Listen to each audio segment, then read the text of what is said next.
Зараз гэта кадры хронікі, а для Эдуарда Зімаўца гэта ўласныя ўспаміны. Вялікую айчынную вайну Эдуард Михайлович сустрэў у Кіеве і зараз добра ўзгадвае, як бамбілі горад. У двары, дзе жыў падлетак, быў прызыўны пункт. Там заставалася ўзбраенне, якое хлопцы збіралі і хавалі. Но мы не надеялись, что Киев будет взят.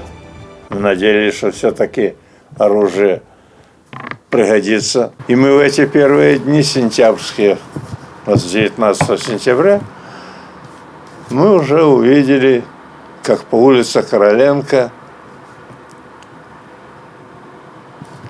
будем говорить прямо, гнали, не то что вели, а гнали наших советских военнопленных.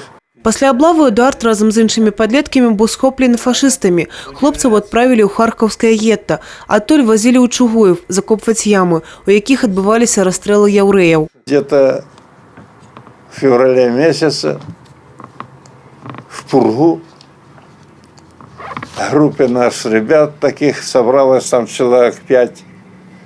Мы даже не знали друг друга имя и отчество. Мы оттуда бежали. Эдуард адправіўся ў Кіеў. Доўгі час дома яго хавала мама, але хлопцы ўсё роўна схапілі і на гэты раз вывезлі ў Германію. Там ён працаваў на прадпрыемстве. Некалькі разоў спрабаваў збегчы, і аднойчы амаль што атрымалася, але быў схоплены і напраўлены на працу ў мястэчка Тамбухі-Дарц. Там стаў удзельнікам антыфашысцкага падполля. Навіна аб перамозе Чырвонай арміі пад Сталінградам настолькі натхніла хлопца, што ён па дарозе з працы уголас расказаў яе ўсім работнікам.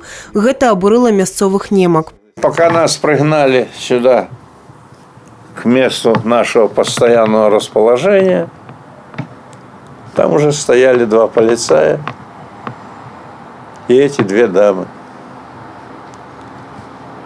Вот. Ну и когда мы подошли, она указала на меня тут же сразу наручники одели и под конвоем 2 полицаев отвели в так называемый полицейский участок. Эдуарда Михайловича перавезлі ў гестапаўскую турму ў Берліне, а пасля ў канцлагер Заксенхаузен. Асабліва небяспечна для рэйха. Гэтая пазнака значылася на персанальнай лагернай картцы Эдуарда Зімаўца. Р-61566. Такі быў яго лагерны нумар. Двойчы быў прысуджаны да смерці, але цудам застаўся жывы. Разам з іншымі вязнямі Эдуард Михайлович быў вызвалены 18-й танкавай брыгадай і залічаны ў яе склад 2 мая. Дзень перамогі сустрэў у нямецкім горадзе Гаравіца. Пасля вайны прыехаў на Брэшчыну, з якой звязаў свой лёс, а ўсе ўспаміны аб канцлагеры запісаў у кнізе.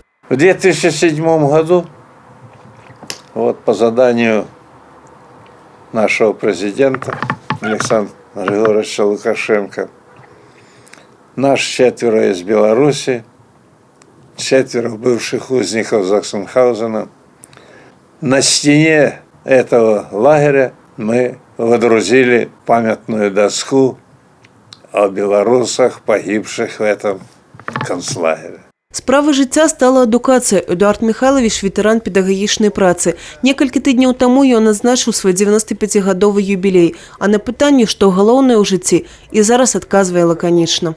Жизнь самое главное. А главнее жизни ничего нет. Самое главное – жизнь.